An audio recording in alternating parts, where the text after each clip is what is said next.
जैसे जनरली मेरी हैबिट है गुड मॉर्निंग कहने की, अगर वो रात हो फिर भी सो एक नई तरीके से शुरू करते हैं। Good morning. Good morning sir. हाँ, अभी बिलीव नहीं हो रहा है ना, क्योंकि 12 से ज़्यादा हो चुके हैं। मॉर्निंग कैसे, लेकिन हम लोग कहते हैं ना, वो सुना होगा आपने, जब जागो तभी सवेरा। तो क्यों नहीं अपने माइंड को एक कमांड देते हैं कि अभी से जाग रहे हैं, ठीक है। So good morning. Good morning sir. बहुत बढ़िया। जो यहाँ पे आज मैं आपसे बातें करने वाला हूँ, क्योंकि ये प्लान सेशन नहीं था मेरे लिए, मैम से इंटरेक्शन हुआ, तो फिर मैम ने बोला कि क्या यहाँ पे रुक के कर सकते हैं। मैंने कहा क्यों नहीं, जब मैं यहाँ पे हूँ तो कुछ अगर बेनिफिट हो सकता है किसी का तो उसके लिए काम कर लेते हैं। तो मैं आपसे जो कुछ बातें करने वाला हूँ ना, वो इस माइंड के साइंस के अकॉर्डिंग, NLP के अकॉर्डिंग बात करूँगा। और ये चीज़ें कोई ऐसी स्पेशल ट्रेनिंग नहीं है कि आपको ऐसा लगेगा कि आप किसी सेशन में बैठे, बल्कि ये एक इंटरेक्टिव सेशन है जहाँ पे मैं कुछ चीज़ें आपसे शेयर कर रहा हूँ, क्योंकि आप अपने फील्ड के एक्सपर्ट हैं, नो डाउट। जिस सब्जेक्ट को आप पढ़ा रहे हैं उसकी शायद मुझे ABCD भी नहीं आती हो, लेकिन आप उसके एक्सपर्ट हैं। सिर्फ उसको ज़्यादा बेहतर तरीके से आप डिलीवर कैसे कर सकते हैं, उसमें हमारे माइंड का क्या रोल है, एक स्टूडेंट को हम कैसे समझें, उसके साथ रिलेशनशिप कैसे बिल्ड करें, इन चीज़ों के बारे में मैं बात कर सकता हूँ। थोड़ा सा वो मेरा फील्ड है, NLP, न्यूरल लिंग्विस्टिक प्रोग्रामिंग। थोड़ा सा आपको बताता हूँ कि ये क्या चीज़ें हैं, और आपको यहाँ से कुछ कुछ चीज़ें समझ में आना शुरू करेंगे। और एक बार बताओ, आपके बहुत सारे लोग ऐसे होंगे जिनके घर में उनके खुद के बच्चे भी हैं, राइट। तो ऐसा नहीं है कि ये चीज़ें जो मैं बता रहा हूँ सिर्फ आपको क्लास में काम आने वाली हैं, बल्कि ये वो चीज़ें हैं जो आपको अपने बच्चों के साथ भी काम आने वाली हैं। तो आप उस नज़रिए से भी देखें चीज़ें कि कितना फ़र्क पड़ सकता है। मैं आपको बताऊँगा कैसे वो मोटिवेट होते हैं, कौन सा बच्चा कैसे मोटिवेट हो सकता है। आपने सुना होगा, अपने घरों में देखा होगा, आप किसी पर्टिकुलर चीज़ के लिए बार बार कहते आ रहे हैं, बार बार कहते आ रहे हैं, और फिर आप कहते हैं तुम्हें तो कहने का फ़र्क ही नहीं पड़ता, असर ही नहीं होता। होता है ऐसा घरों में? यस और नो? ऐसा क्यों होता है? क्या वो मोटिवेट नहीं हो सकते या होना नहीं चाहते? ऐसा नहीं है। We are not using the right way, हम सही रास्ता नहीं यूज़ करते, सही टेक्निक नहीं यूज़ करते। वो उस लैंग्वेज में हम बात नहीं कर रहे हैं जिस लैंग्वेज में बात उनको समझ में आए। जैसे सीधी सी बात है, मुझे चाइनीज़ नहीं आती, अब आप चाइनीज़ में अगर आप मुझसे कुछ कहते हैं कि आप ये बता दो, तो मैं बता पाऊँगा नहीं, क्योंकि मेरे माइंड में उसकी अंडरस्टैंडिंग क्लियर नहीं है। इसी तरीके से हमारे माइंड के अंदर जो लैंग्वेज काम करती है, उसमें भी बहुत सारी चीज़ें हैं जिनके बारे में हम नहीं जानते। आज मैं आपको बताऊंगा थोड़ा सा उसके बारे में। जानना चाहेंगे? आपको बताता हूँ सबसे पहले एक बेसिक चीज़ की, जहाँ से NLP की शुरुआत होगी। हालांकि NLP का बेस्ड एक पूरा सेशन होता है, पूरा वर्कशॉप होती है, which is for teachers specially, कि कैसे हम स्टूडेंट्स को समझें, कैसे हम और ज़्यादा वर्कआउट करें, कैसे स्टूडेंट्स को मोटिवेट करें, कैसे हम खुद अपने इश्यूज़ को सॉल्व करें। आपको लगता है आपके खुद के इश्यूज़ अगर माइंड के अंदर चल रहे हो, आप ज़्यादा अच्छा परफॉर्म कर पाएंगे? नहीं कर पाएंगे। और हमारे इश्यूज़ को सॉल्व करने का हमारे पास एक ही तरीका है, दैट इज़ टाइम। समय पे छोड़ देते हैं, आप धीरे धीरे चीज़ें सॉल्व हो जाएंगी, राइट। यही तो करते हैं ना अपनी लाइफ में। तो टाइम के साथ वो चीज़ें कई बार सॉल्व हो भी जाती हैं, आप भूल भी जाते हैं उनके बारे में, और या वो बढ़ भी जाती है, हो जाता है ऐसा। चलिए आज मैं बात करता हूँ इस माइंड। देखिए एक सिंपल सी चीज़, वहाँ से आपको बात समझ में आएगी। आपने कभी ये सोचा है कि आप एक ही क्लास में पढ़ाते हैं, वो क्लास है, नंबर ऑफ स्टूडेंट्स हैं अलग अलग, लेकिन आपका एक ही टॉपिक पढ़ाया हुआ अलग अलग बच्चों को अलग अलग तरीके से समझ में आता है। देखा है? होता है या नहीं? आपने बताया कुछ, बच्चों को समझ में आया कुछ, और आपको एक बच्चा जो रिस्पॉन्स दे रहा है, दूसरा बिल्कुल उसका अपोजिट रिस्पॉन्स दे रहा है। आपको लगता है भगवान ये मैंने क्या बताया था, ये क्या हो रहा है, इसकी समझ में क्यों नहीं आता? तो सबसे पहले तो ये देखें ऐसा क्यों होता है। जानना चाहेंगे? बताऊँ आपको? तो सबसे पहले हम अपने माइंड को समझते हैं कि हमारा माइंड कैसे काम करता है, क्योंकि जब तक हमें यही नहीं पता कि ये काम कैसे करता है, फिर हम उसको यूज़ कैसे करें। दूसरी चीज़, एक चीज़ और देखिए, दो चीज़ें हैं, एक है ब्रेन और एक है mind. These two are different things. Brain है ये डिब्बा या हार्डवेयर जो हमारे यहाँ पे लगा हुआ है गर्दन के ऊपर, जो भी 2-4 किलो का, जितने का भी, किसी का बड़ा भी हो, तो क्या एक ही है, लेकिन इसके अंदर किस तरह के थॉट्स चल रहे हैं, किस तरह से हमारे बिलीव्स हैं या हमारी वैल्यूज़ हैं, किस तरीके से हम चीज़ों को परसीव करते हैं, ये है मैटर करता है कि हमें दुनिया कैसी नज़र आएगी। आपने नज़रिए के बारे में बहुत सुना होगा ना, काला चश्मा लगा दो तो दुनिया काली दिखेगी, एटीट्यूड विंडो की बात सुनी होगी, बहुत सारी चीज़ें। लेकिन आज मैं आपको बहुत प्रैक्टिकली बताऊंगा कि ये कैसे होता है। देखिए सबसे पहले बताता हूँ, देखिए हमारी लाइफ में हर टाइम, मेरी आवाज़ आ रही है ना पीछे से? अगर नहीं आ रही हो ना तो 2-4 चेयर लेके आप बीच में आ सकते हैं, बहुत जगह है, वहाँ तक मैं शायद नहीं कर, जैसा भी कंफर्टेबल लगे। अगर रीएडजस्ट हो गया तो 2 मिनट में हो जाएगी, क्योंकि मैं बोर्ड पे कुछ चीज़ें बताऊँगा। अदरवाइज आवाज़ आ रही है? मैं लाउड बोलता हूँ वैसे भी। हमारे लाइफ में हम एक चीज़ हमेशा फेस कर रहे हैं, दैट इज कॉल्ड इवेंट। क्या फेस कर रहे हैं हम लोग? हमेशा इवेंट्स फेस कर रहे हैं। देखिए आज आप यहाँ पे मेरे सामने बैठे हुए हैं, ये भी एक इवेंट है। आप यहाँ से बाहर जाएं, आपकी गाड़ी वहीं रखी हुई मिले जहाँ आपने रखी थी, वो भी इवेंट है। वहीं रखी हुई ना मिले, वो भी एक इवेंट है। मैं ये नहीं कह रहा हूँ नहीं मिलेगी लेकिन मैं एक बात बता रहा हूँ कि हमारी ज़िंदगी में हर समय हम एक चीज़ फेस कर रहे हैं, विच इज़ कॉल्ड इवेंट। और किसी भी इवेंट को समझने के लिए हमारे पास कितने सेंसेस होते हैं पता है आपको? 5 सेंसेस होते हैं। मैंने सुना था टीचर सबसे अच्छे स्टूडेंट होते हैं, लेकिन बोल नहीं रहा आज। अच्छा, थैंक यू, बहुत बढ़िया। देखिए तो क्या है ना, ये जो 5 सेंसेस होते हैं हम बहुत अच्छे से जानते हैं इनके बारे में। एक हमारी सेंस होती है जिसको हम कहते हैं विजुअल, कहते हैं। दूसरा हम कहते हैं जिसको कहते हैं ऑडियो, यानी कि सुनना। तीसरा हम कहते हैं फीलिंग, इसको NLP के लैंग्वेज में काइनेस्थेटिक बोल देते हैं। नाम में कुछ फर्क नहीं पड़ता, मेरा नाम वेद होता है या रमेश होता, बात तो वही बताता जो आपको बता रहा हूँ। उसके बाद अगला एक होता है टेस्ट और एक होता है स्मेल। ये टेस्ट को हम बोलते हैं गस्टेटरी और स्मेल को बोलते हैं ऑल्फैक्टरी। छोड़ो आप उससे देखो, जैसे सीधी सी चीज़ है, आपका चेहरा मैं अभी देख के पहचान रहा हूँ और आप मेरा चेहरा देख के पहचान रहे हैं, राइट? तो ये है हमारा विजुअल सेंस, यानी हम आंखों से देख के इंफॉर्मेशन को लेते हैं। दूसरा, मेरी आवाज़ आपको सुनाई दे रही है, दिखाई तो नहीं दे रही। ऐसा तो नहीं है जो मैं बोल रहा हूँ वो टाइप होते हुए हवा में उड़ रहे हैं और आप देख के पढ़ रहे हैं, ऐसा नहीं होता। यानी हमें ऑडियो सेंस काम कर रही है। तीसरा, ये व्हाइट बोर्ड कितना ठंडा है या कितना गर्म है, ये मुझे छू के ही पता चलेगा। ना तो वो मुझे दिखाई देगा और ना वो व्हाइट बोर्ड बोलेगा कि मेरा टेम्परेचर 30 डिग्री है या 45 डिग्री, राइट? यानी वो टच करके फील करके ही पता चलेगा। इसके अलावा 2 चीज़ें हैं, टेस्ट और स्मेल। खाना खा के ही पता चलेगा, शुगर को मुंह में रखने के बाद ही पता चलेगा वो कितनी मीठी है, राइट? और स्मेल फ्रेगरेंस से पता चलेगा। रोज़ की खुशबू आप बता के नहीं एक्सप्लेन कर सकते, वो स्मेल करती है। और हमारी लर्निंग में अगर बात करें, जिस तरीके से हम इवेंट्स को ज़िंदगी में देखते हैं, तो मेजर रोल ये 3 का है। किसका? विजुअल, ऑडियो और फीलिंग, काइनेस्थेटिक। VAK का रोल है मैक्सिमम। हमारा ब्रेन जो है ना वो स्मेल ब्रेन नहीं होता, लेकिन डॉग का ब्रेन जो होता है वो स्मेल ब्रेन होता है। इसको स्मेल की से ज़्यादा काम हो लेता है। कहते हैं जर्मन शेफर्ड होता है ना, एक डॉग है, कहते हैं अगर 10 लाख लोगों के बीच में अगर उसका मालिक चादर ओढ़ के या बुर्खा पहन के बैठ जाए तो भी वो सुन के पहचान लेगा कि उसका मालिक कौन है। लेकिन आप सोचिए आपके 4 फ्रेंड्स बुर्खा पहन के बैठ जाएँ, तो क्या आप स्मेल करके बता सकते हैं? राहुल नहीं, ये अलग बात है, राहुल 6 महीने से ना नहाया तो फिर आप पहचान सकते। लेकिन हमारा ब्रेन स्मेल ब्रेन नहीं। तो हमारा कहने का मतलब ये है कि विजुअल, ऑडियो और फीलिंग, ये 3 तरीके से हमारा ब्रेन काम करता है। यानी कि ये 3 सेंसेस हैं जो हमारे मैक्सिमम माइंड के अंदर इंफॉर्मेशन डालने के लिए काम करते हैं। लेकिन गजब की बात क्या है, ध्यान से समझिएगा, यहीं से आपको पता चलेगा कि स्टूडेंट्स तो स्टूडेंट, हमारी फैमिली में भी हमारे हर लोगों के नज़रिए अलग अलग क्यों होते हैं। एक ही इवेंट हमारी ज़िंदगी में होता है और एक पर्सन कह रहा होता है ये अच्छा हुआ, दूसरा कह रहा होता है ये बुरा हुआ। ऐसा क्यों होता है? इवेंट तो हुआ जब हुआ, फिर वो अच्छा बुरा कैसे हो जाता है? हाँ, और अगला क्वेश्चन कि हम ऐसा अलग अलग क्यों परसीव करते हैं? हमारी किसी भी सिचुएशन को अंडरस्टैंड करने का, how we receive the signals and how the brain manipulate those signals that. बिल्कुल, बहुत बढ़िया, मैम के लिए क्लैप करना चाहिए, बहुत बढ़िया। इसी चीज़ को थोड़ा सा मैं NLP के लैंग्वेज में एक्सप्लेन करता हूँ। मैम ने बहुत अच्छी बात बोली। आप समझो होता क्या है, इससे पहले ये इंफॉर्मेशन हमारे ब्रेन में जाके रिप्रेजेंट हो, बड़ी चोंच वाली नाक हो गई इसकी। ठीक है सर, हाँ क्या करना है?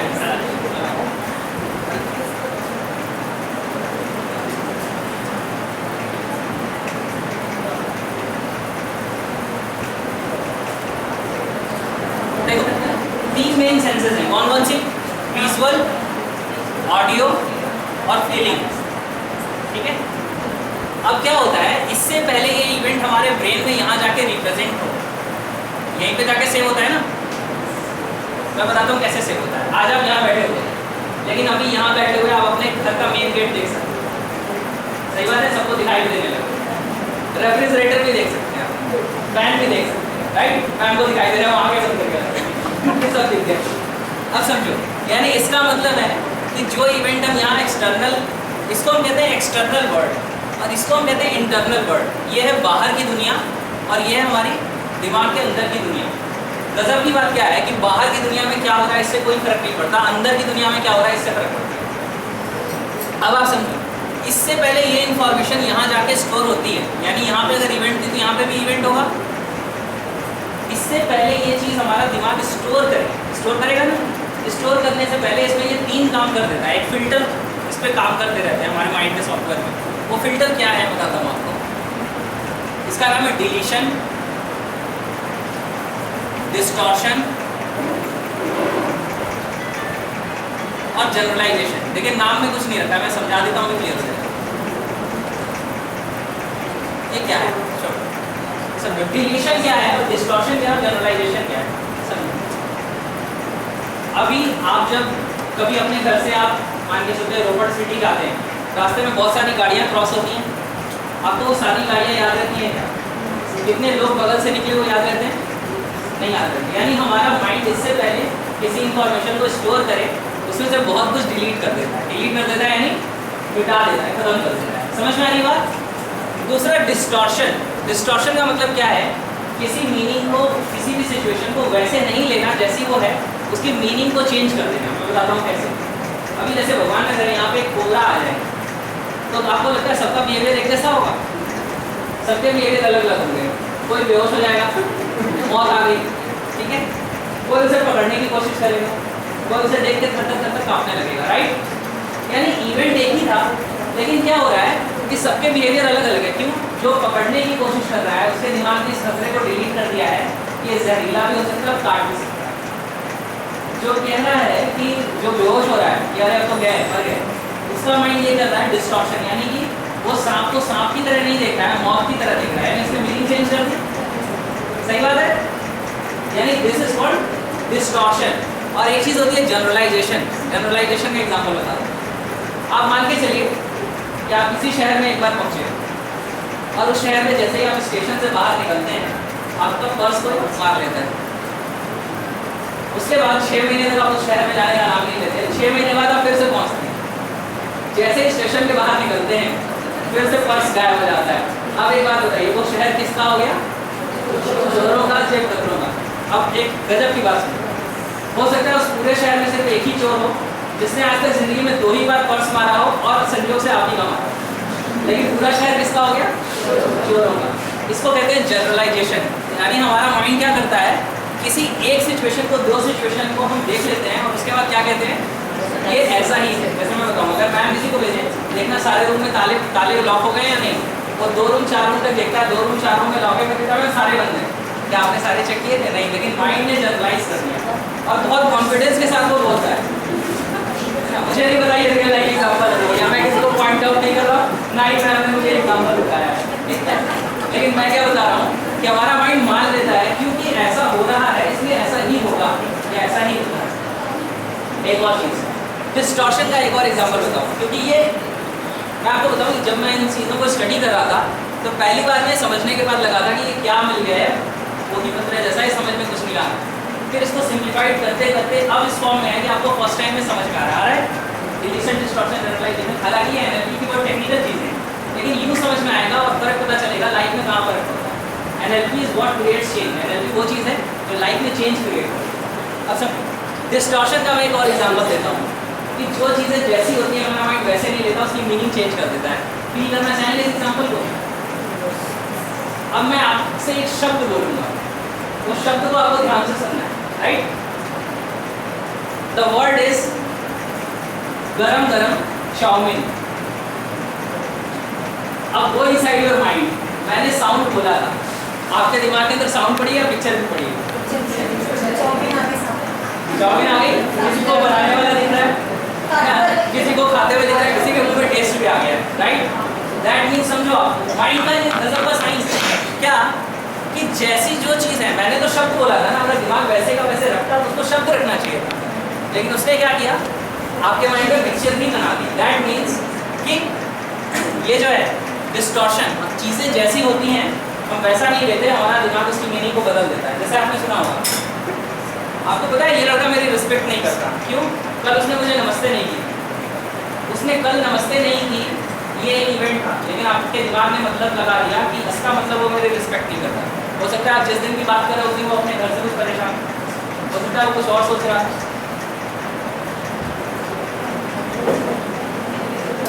अब समझो आप गजब की बात। फिर ये डिलीशन डिस्टॉर्शन जनरलाइजेशन काम कैसे करता है, ये क्यों होता है, इसके लिए क्या रिस्पॉन्सिबल है, ये बात समझनी जरूरी है। ये किसके अकॉर्डिंग होता है, डिलीशन होता है, डिस्टॉर्शन होता है, जनरलाइजेशन होता है, ये तीन बातें समझ में आ गई। लेकिन ये होता क्यों है, इसके पीछे क्या कारण है, कारण के पीछे का कारण क्या है वो मैं आपको बताता हूँ। इसके पीछे जो कारण है वो है हमारी past experience, belief, value, meta programme,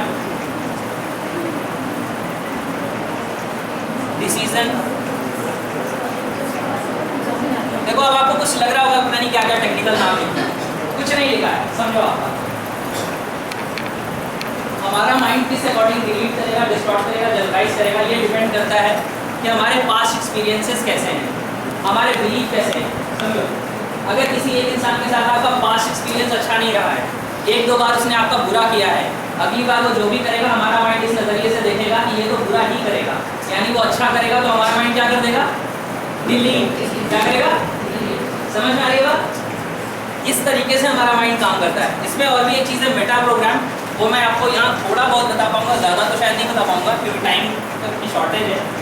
और इसके अलावा बाकी चीज़ें आप समझते हैं, बिलीफ, हमारे विश्वास क्या है, क्या मानते हैं। अगर मैं मानता हूँ कि मैं ये काम कर सकता हूँ और मैं ये मानता हूँ मैं ये काम नहीं कर सकता हूँ, दोनों केस में मैं अपने आप को ही सही साबित करूँगा। हेनरी फोर्ड की लाइन है ना, आपने सुनी होगी, if you think you can you can, if you think you can't you can't. अगर आप सोचते हो कि आप कर सकते हो या अगर आप सोचते हो आप नहीं कर सकते हो, दोनों ही स्थितियों में आप सही हो, क्योंकि आपका माइंड उसके अकॉर्डिंग चीज़ों को डिलीट करेगा, डिस्टॉर्ट करेगा और जनरलाइज करेगा। समझ रहे हैं आप बात को जो मैं कहना चाह रहा हूँ? अब आप समझो, अब एक बात बताओ, हर आदमी के पास्ट एक्सपीरियंस एक जैसे होते हैं या अलग अलग होते हैं? थोड़ा जोर से बोलो आप। डिफरेंट होता है ना, चलो ये डिफरेंट हो गए। बिलीफ हर आदमी के सेम होते हैं या डिफरेंट?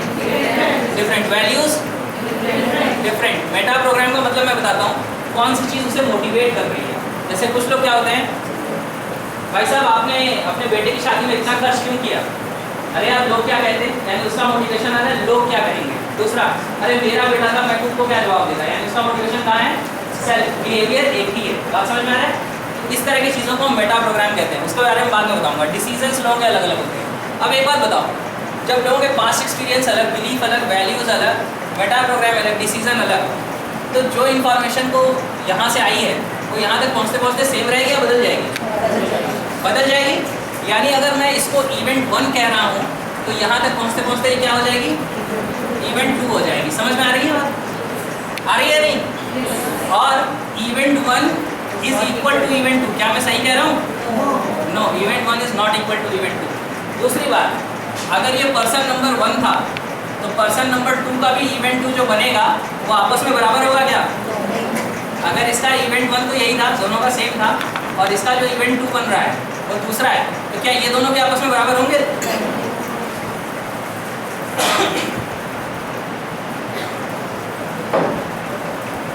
यानी ये भी आपस में बराबर नहीं होंगे। यही खास बात है। समझो, दुनिया में हम एक ही जैसे इवेंट फेस कर रहे हैं, लेकिन क्योंकि हमारे बिलीफ्स अलग हैं, हमारी वैल्यूज़ अलग हैं, हमारे मेटा प्रोग्राम्स अलग हैं, हमारे पास एक्सपीरियंसेस अलग हैं, इसलिए सेम चीज़ों की मीनिंग अलग अलग लोगों के अलग अलग होते हैं।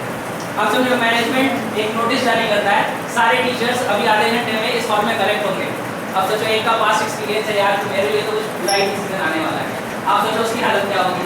और एक को लग रहा है अभी अनाउंस होगा कि मेरी सैलरी बढ़ने वाली है, उसकी हालत क्या होगी। समझ में आ रही बात? क्यों? क्योंकि इवेंट वही है, इवेंट कुछ नहीं था, इवेंट में कोई फीलिंग नहीं थी। हम कहते हैं event has no meaning, we give meaning to the event. किसी भी घटना का कोई मतलब नहीं होता, हम घटना का मतलब देते हैं। वो आपने अकबर बीरबल वाली कहानी बहुत सुनी होगी, सुनिए, सुना दो। कि एक बार क्या होता है कि वो बीरबल और अकबर साथ में जाते रहते हैं, अकबर के पैर का अंगूठा कट जाता है। सुनिए, सबने सुनी होगी, मेरे ख्याल से।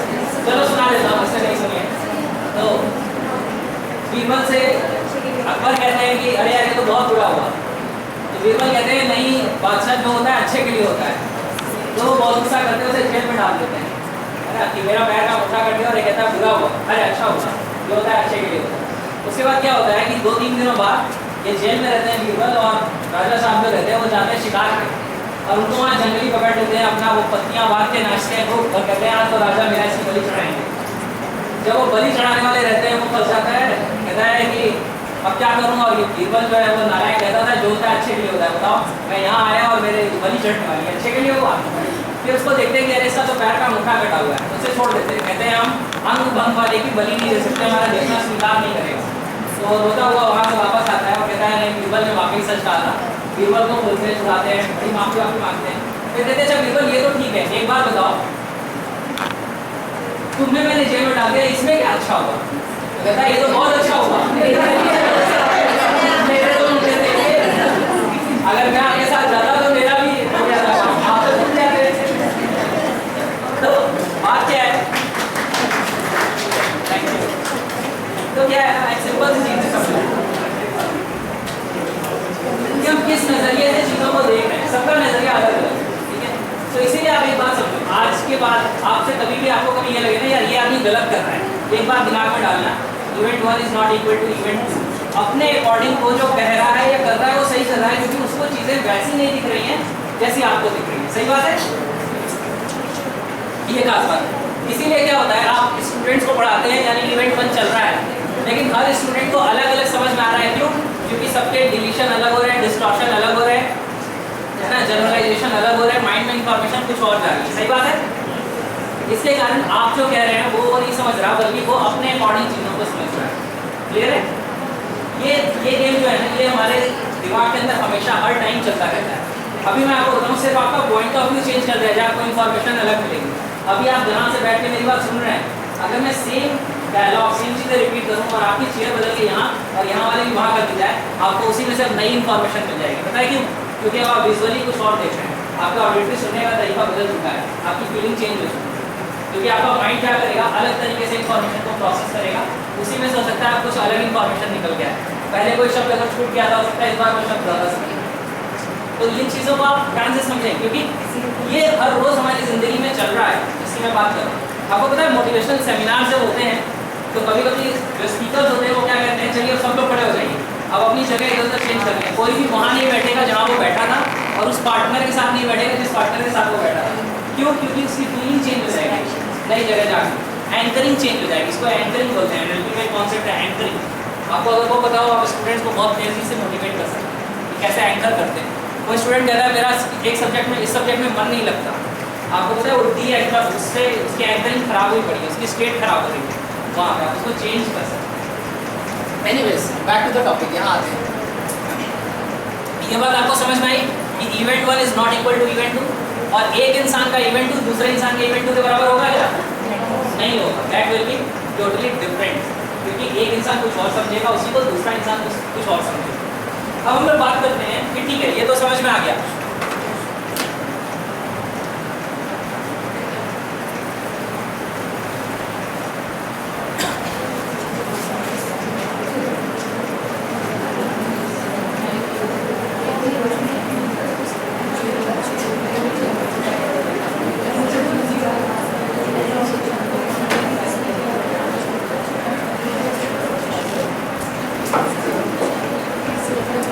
चलो अगली चीज समझते हैं।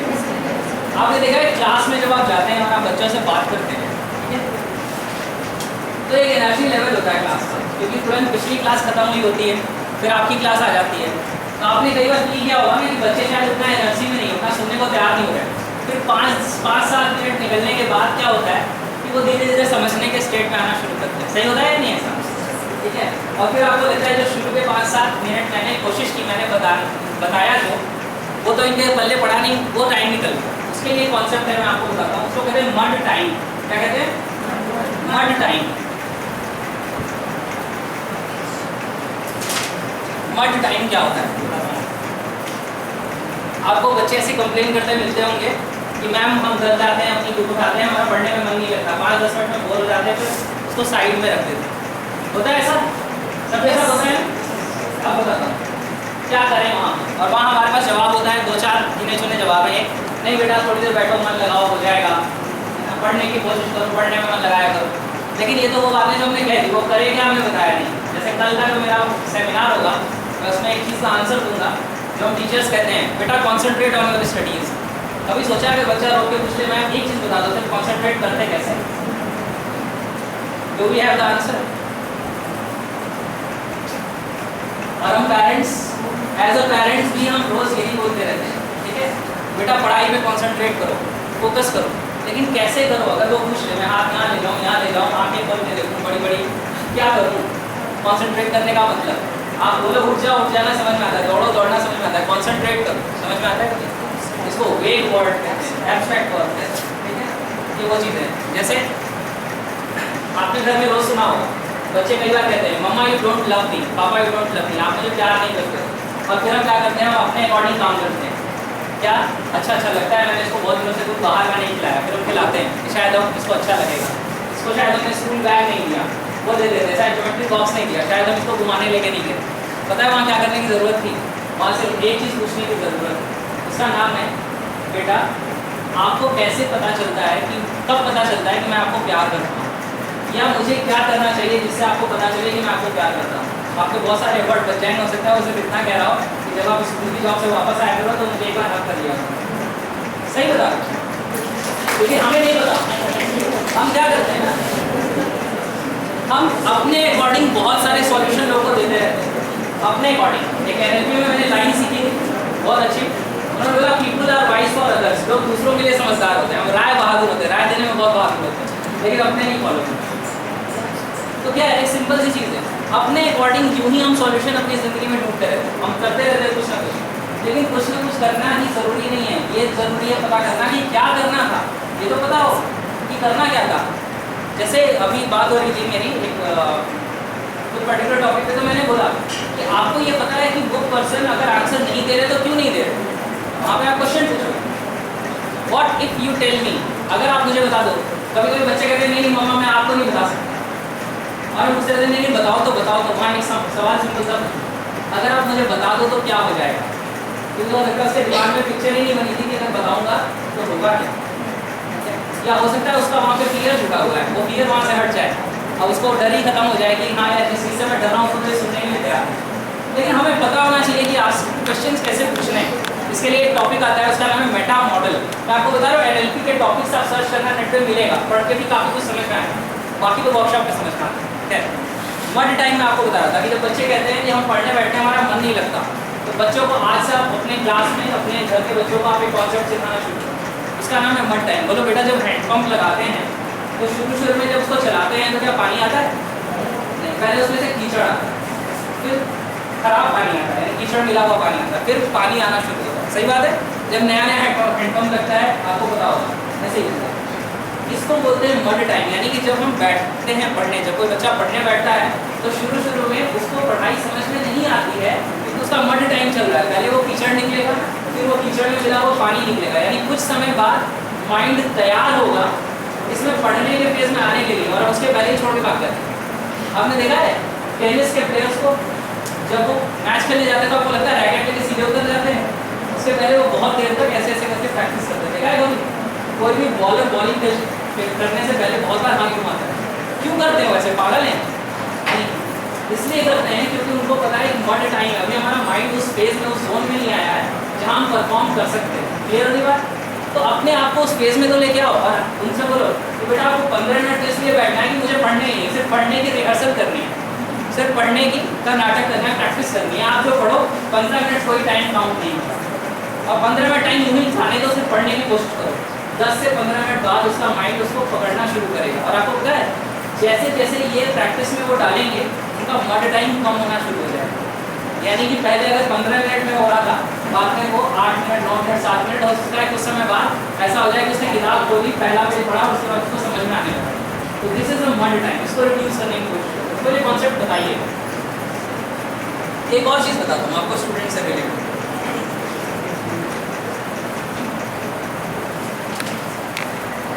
मैम कब तक का टाइम है मेरे पास? मैम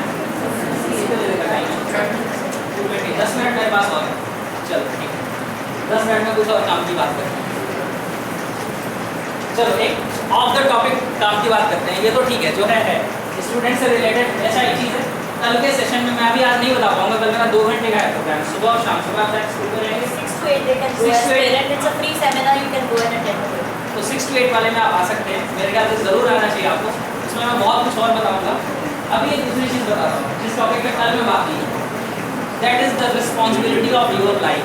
एक बात बता रहा हूँ, किस चीज़ की बात कर रहा हूँ, आपकी ज़िंदगी की खुद की रिस्पॉन्सिबिलिटी। देखिए कुछ कड़वे कड़वे मैं सच बोलूँगा, और मैम प्लीज़ कोई ऑर्गेनाइजेशन को तो दिक्कत नहीं, अदरवाइज No, no.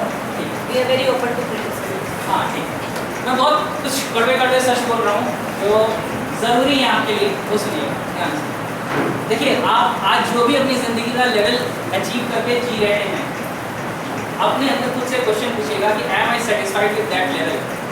क्या मेरी ज़िंदगी में मुझे यही चाहिए था जिसको मैं लेके चल रहा हूँ? अगर आंसर हाँ है तो आपसे बढ़िया इंसान कोई नहीं है, सही बता कि बहुत अच्छी बात है कि आप उस लेवल पे जी रहे हो। लेकिन अगर आंसर ना है और आपको अपना एनवायरनमेंट अपने लिए चैलेंज नज़र आ रहा है कि इसमें मैं और कर ही क्या सकता हूँ, क्वेश्चन बदल लीजिए और मैं क्या क्या कर सकता हूँ, सिर्फ ये पूछना शुरू करें। कुछ नहीं करना है, सिर्फ एक क्वेश्चन को अलग तरीके से पूछना शुरू कर दीजिए। ये कहने की वजह अपने अलावा, क्योंकि आपको पता है आपका दिमाग आपका सबसे अच्छा सर्वेंट है, सबसे बढ़िया गुलाम है। आप उससे जो कहते हैं वो उसको सही पूर्ण करने में लगता है। आप कैसे मैं कर ही कहाँ सकता हूँ, तो दिमाग कहता है अच्छा तुम कैसे नहीं कर सकते हो, let me find its ways. मैं आपको वो रास्ते ढूंढ के दे देता हूँ जैसे आप नहीं कर पाओगे, ये फैक्ट है। दूसरा, इसी क्वेश्चन को मैं कैसे कर सकता हूँ, अब आपका माइंड वही दिमाग अब ये आंसर ढूंढेगा आप कैसे कर सकते हो, उसके आंसर ढूंढ के लाके आपको देना शुरू कर दो। तो जब भी आए दिमाग में ये कि और मैं कर ही क्या सकती हूँ या सकता हूँ, अपने आप सोचो और मैं क्या क्या कर सकता हूँ या कर सकती हूँ। आपके दिमाग में सच में अभी मेरे बोलने के साथ ही कुछ लोगों के दिमाग में आंसर्स आ गए, तो मुझे पता है, लेकिन आप और आंसर ढूंढ सकते हो। मैंने एक टीचर को हेल्प किया था, उनको बताया था, उनका भी ऐसे ही था कि टीचिंग प्रोफेशन में ठीक है, एक अच्छी सैलरी तक पहुँच गई, सारी चीज़ें ज्योग्राफी पढ़ाती हैं, अब और क्या करूँ, अब कुछ समझ में नहीं आता। मैंने कहा और क्या क्या कर सकते हैं, सोचिए। उन्होंने अपने दिमाग से सोच के एक आंसर निकाला, मैंने ज्योग्राफी के प्रेजेंटेशन और स्लाइड्स बहुत अच्छे बनाए हैं, अगर मैं इसको प्रॉपरली डेवलप कर दूँ और इसके पीछे अपनी एक ऑडिटरी फाइल भी लगा दूँ, यानी ऑडियो भी लगा दूँ एक टॉपिक को एक्सप्लेन करने की, तो I can create a market. ठीक है ना, एक पर्टिकुलर सब्जेक्ट है, एक पर्टिकुलर टॉपिक के हर टॉपिक वाइज मैंने अपनी पूरी चीज़ें बना के मैं मार्केट में लॉन्च करवा सकता हूँ। समझ में आने बात? और उसमें आपकी जो एक्सपर्टाइज है अपने सब्जेक्ट में वो बढ़ेगी। मैं नहीं कह रहा सभी लोग यही करना शुरू कर दें, जिसके अंदर से वो मोटिवेशन आए। आप और क्या क्या कर सकते हो, चेक विद योरसेल्फ। आपको पता है आपका एनवायरनमेंट कैसा है, आपको पता है कि आपकी पॉजिटिव चीज़ें क्या है, आपको पता है कि आपकी वीकनेस कहाँ कहाँ है, ठीक है ना। और आपको एक बात बता दो, जब भी आपको कोई वीकनेस लगे ना तो खुश हो जाओ, आपको अपनी कोई वीकनेस मिले, this is my area of improvement. वहाँ वीकनेस की जगह दूसरा शब्द डाल दो, कौन सा? This is my area of improvement. मेरे अंदर कॉन्फिडेंस नहीं है, पूरा मत फील करो यार, यहाँ ये डालो this is my area of improvement. चलो कॉन्फिडेंस को बिल्ड कैसे करते वो सीखना शुरू करते हैं। आप सोच के देखिए ना, अपनी हर वीकनेस को अपनी पावर में कन्वर्ट कर देंगे, ये आप अपने साथ कर सकते हैं। क्योंकि एक सिंपल सी चीज़ है, सोचिए आज पता है स्टूडेंट्स, ज़्यादातर लोग मुझे कहते हैं कि आज के स्टूडेंट्स पढ़ाई में मन नहीं लगाते। पता है क्यों नहीं मन लगाते पढ़ाई में? सच बताओ रीज़न। उनको पता है कि पढ़ाई करने के बाद अल्टीमेटली रिजल्ट क्या होना है।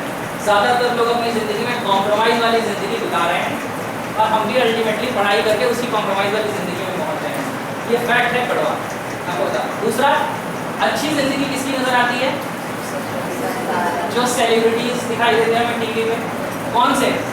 कुछ टफ वर्ड से लेकिन बोल रहा हूँ आपके लिए, उल्टे सीधे प्रोग्राम्स में उल्टी सीधी लैंग्वेज यूज़ करते हुए, इररेलेवेंट बिहेवियर्स करते हुए टीवी पे दिखाई देते हैं, और वो हमारे लिए क्या बन रहे हैं आज के टाइम पे? Role models, ideals.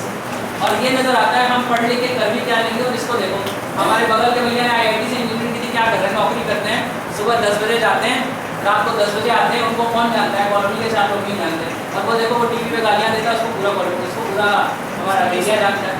समझ में आने बात? ये रोल मॉडल्स हमारे चेंज हो गए। इसको मॉल्ड करने का, इसको चेंज करने का जो सबसे सही टाइम है, it is at the very beginner as.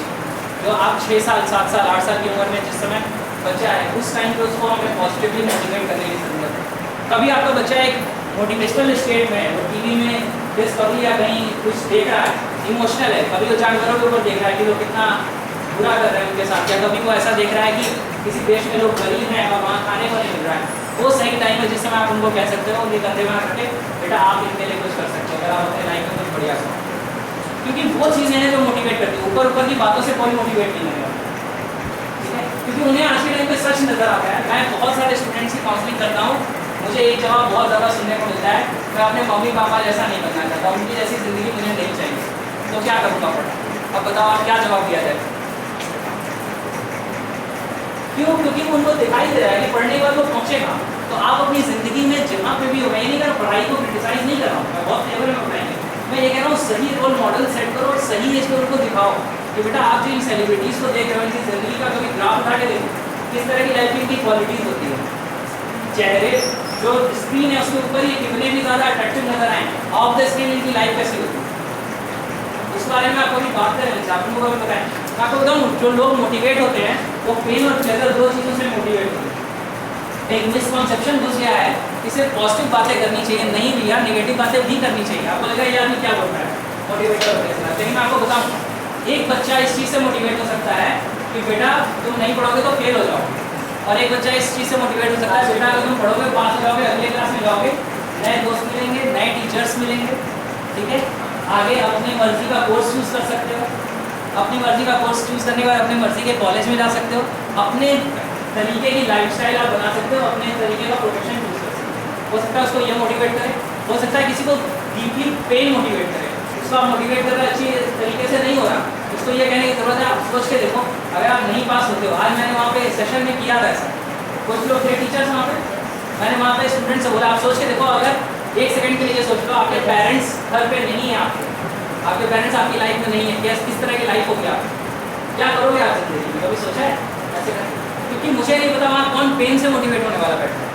अगर किसी को एक पिंच चुभ गई तो वहाँ से भी मोटिवेट होता है, लेकिन हमारी हैबिट इंकरेज करने की होनी चाहिए, हमारा ऑब्जेक्टिव इंकरेज करने का होना चाहिए, हमारा तरीका इंकरेज करने का होना चाहिए। क्लियर हो रही है चीज़ें? तो ये वो चीज़ें जो आप अप्लाई करना शुरू करिए और ये समझना शुरू करिए ना कि ये जो हमारा है डिब्बा जो सर के ऊपर, इसको हम सही तरीके से चलाएं कैसे। तो एक बच्चा अच्छा रिजल्ट प्रोड्यूस कर रहा है, उसी क्लास में एक नहीं कर रहा है, इसका मतलब somewhere there is a difference in the mind, उस सॉफ्टवेयर में गड़बड़ चल रही है, कोई चीज़ उसको रोक रही है, या उसका कहीं मोटिवेशन नहीं आ रहा, या हो सकता है उसको अभी किसी टीचर या पेरेंट ने बोल दिया तुम कुछ नहीं कर पाओ, उसकी सेल्फ इमेज लो नहीं पड़ेगी। पता है आपको पता है जितने ये जो क्रिमिनल्स आपको मिलेंगे कहीं ना कहीं उनकी सेल्फ इमेज बहुत लो होगी। तो क्या है, क्योंकि अपनी ज़िंदगी में आपको आगे मूव करने के लिए बहुत सही तरीके से इसका ध्यान रखना है कि आप खुद को कैसे मोटिवेट कर रहे हैं, आपकी एनर्जी लेवल क्या है और सामने के लोगों की एनर्जी लेवल क्या है। आप कुछ मत करें, आप अभी सिर्फ एक ये चीज़ सोच के देख लें कि भगवान को मानते हैं, सभी मानते हैं कि कोई मेरे जैसा भी नहीं मैं भी मानता हूँ भाई, ठीक है।